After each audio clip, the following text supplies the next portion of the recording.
ایک तूफानी रात जिसने पूरी कायनात को लर्जा कर रख दिया था। एक ऐसी आजमाइश जिसमें रूह कांप जाती है और नीयत की सच्चाई का इम्तिहान होता है। इस छोटी सी झोंपड़ी के अंदर गरबत और बीमारी ने डेरे डाल रखे थे। मौत दरवाजे पर खड़ी दस्तक दे रही थी और उम्मीद की लो बुझने लगी थी।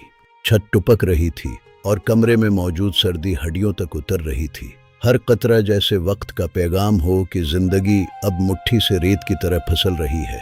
जुबैदा नुकाहत से, जुयार बेटा, मेरा दम घट रहा है। मुझे लगता है मेरा सफर अब खत्म होने वाला है। तुम परेशान ना हो। जुयार, नहीं अम्मी, ऐसा मत कहीं। मैं आपको कुछ नहीं होने दूंगा। अभी हकीम साहब को लेकर आता हूँ। हमें हिम्मत नहीं हारनी। घर में न दवा थी ना इनाज। गुर्बत की तपती धूप ने उस घर की खुशियां बहुत पहले ही झलसा दी थी। सिर्फ खाली बर्तन बाकी थे। जेब बिल्कुल खाली थी, मगर दिल ममता की मोहब्बत से लबरेज था। वो खाली हाथ क्या लाता और इतनी दौड़ शहर कैसे जाता, कोई रास्ता नजर नहीं आ रहा था। कमरे में मौजूद वाहिद चिराग भी बुझ गया। अब सिर्फ अंधेरा था और बाहर तूफान की खौफनाक आवाजें। वक्त तेजी से गुजर रहा था। ज़ोयार ने फैसला किया कि वो इस तूफान का मुकाबला करेगा। उसने अपनी पुरानी चादर उठाई और दरवाजे की तरफ बढ़ा। बाहर तूफान अपनी पूरी शिद्दत पर था। हर तरफ कीचड़ और फिसलन थी। मौत हर मोड़ पर उसका इंतजार कर रही थी, मगर वो आगे बढ़ता गया। जंगल का रास्ता शहर जाने का वाहिद और सबसे खतरनाक रास्ता था। वहां दरिंदों का डर भी था और तूफान का कहर भी। वो चलता रहा। अचानक उसका पांव एक जड़ से टकराया और वो जोर से जमीन पर गिरा। उसकी हिम्मत अब जवाब देने लगी थी। क्या ये उसके सफर का अख्तिताम था? वो टूट गया। ज़ोयार, या अल्लाह, क्या मेरी माँ की जिंदगी इतनी ही थी? क्या मैं इतना बेबस हूँ? मुझे कोई तो रास्ता दिखा।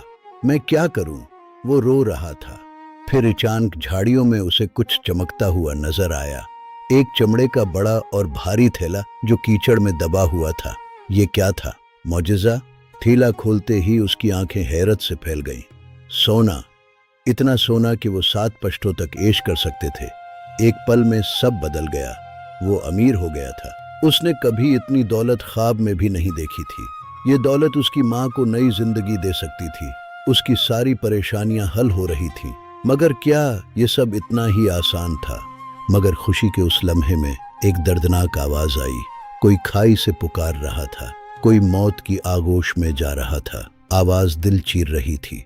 कोई अपनी आखिरी सांसें गुन रहा था। नीचे गहरी खाई में एक शख्स जिंदगी और मौत के बीच लटका हुआ था। उसके नीचे मौत की लहरें शोर मचा रही थीं। वो बिल्कुल अकेला और बेबस था। उसने एक सिलेंडर थामा हुआ था। अजनबी, भाई, खुदा के लिए मेरी मदद करो। मेरी बेटी अस्पताल में है। ये ऑक्सीजन उसके लिए आखिरी उम्मीद है। अगर मैं गिर गया तो वो मर जाएगी। बचाओ मुझे। वो तड़प रहा था। एक तरफ वो दौलत थी जो उसकी माँ को बचा सकती थी, दूसरी तरफ एक अजनबी और उसकी बेटी की जिंदगी। वक्त बहुत कम था और इंतखाब बेहद कठिन था। ज़ोयार का दिल लर्ज रहा था। उसने अपनी चादर खोली और उसे एक मजबूत खंबे से बांध दिया।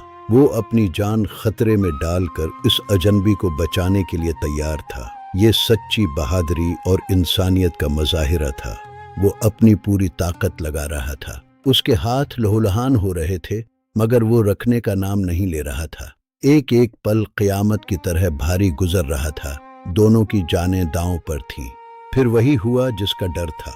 वो सोना हमेशा के लिए खो गया। वो दौलत जो उसे अभी अभी मिली थी, अंधेरी लहरों में दफन हो गई। क्या ज़ोयार की कुर्बानी रंग लाएगी? सोना तो चला गया था। एक जिंदगी बच गई, मगर ज़ोयार की उम्मीदें डूब गईं। वो अब फिर से वही गरीब ज़ोयार था, जिसके पास माँ की दवा के लिए एक कौड़ी न थी, मगर उसने एक बेटी को उसका बाप दे दिया था। दोनों शहर की तरफ चल दिए। ज़ोयार का दिल रो रहा था, मगर वो जानता था कि उसने सही काम किया है।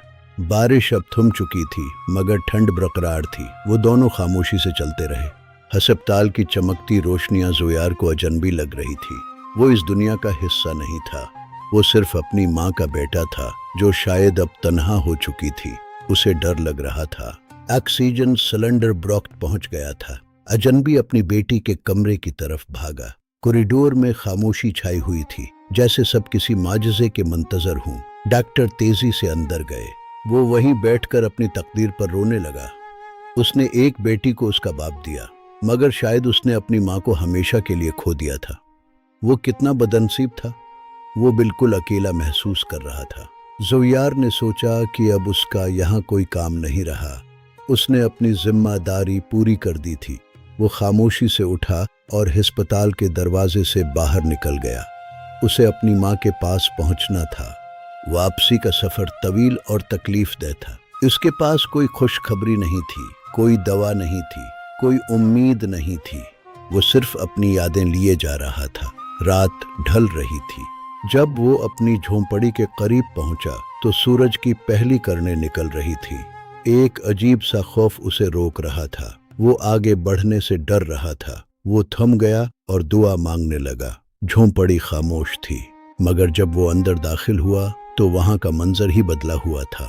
घर रोशनी से भरा था और एक खुशबू फजा में बसी थी। ये क्या मौजज़ा था। वो हैरत से बत बन गया। हर तरफ नूर था। डॉक्टर, तुम ज़ोयार हो? घबराओ नहीं, तुम्हारी माँ अब खतरे से बाहर है। मैंने उन्हें बेहतरीन अद्वियात दे दी हैं। वो अब ठीक हैं। आपकी नीयत ने उन्हें बचा लिया है। वो मुस्कुराया। उसी लम्हे वही अजनबी अंदर दाखिल हुआ। वो इस शहर का सबसे अमीर ताजिर था। उसने ज़ोयार को गले लगा लिया। ताजिर, बेटा, तुमने मुझे और मेरी बेटी को बचाया। मैं तुम्हारा कर्ज कभी नहीं उतार सकता। वो बहुत खुश था। ज़ोयार अपनी माँ के सीने से लगकर फूट फूट कर रो दिया। ये शुक्र के आंसू थे, ये सुकून के आंसू थे। अल्लाह ने उसकी कुर्बानी ज़ाय नहीं होने दी थी। घर में खुशियाँ लौट आई थीं। सब मुस्कुरा रहे थे और आखिरकार ईद का चांद नजर आ गया। ये ईद ज़ोयार और उसके गांव के लिए खुशियों का ऐसा पैगाम लाई जो कभी खत्म न होने वाला था। नीयत साफ हो तो मंजिल आसान हो जाती है। ईद मुबारक। तो दोस्तों, याद रखें, दूसरों की जिंदगी में आसानी पैदा करने वालों के लिए अल्लाह खुद आसानियां पैदा करता है। यही इंसानियत का सच्चा सबक है। हमेशा नीयत साफ रखें और दूसरों की मदद करें। खुदा हाफिज।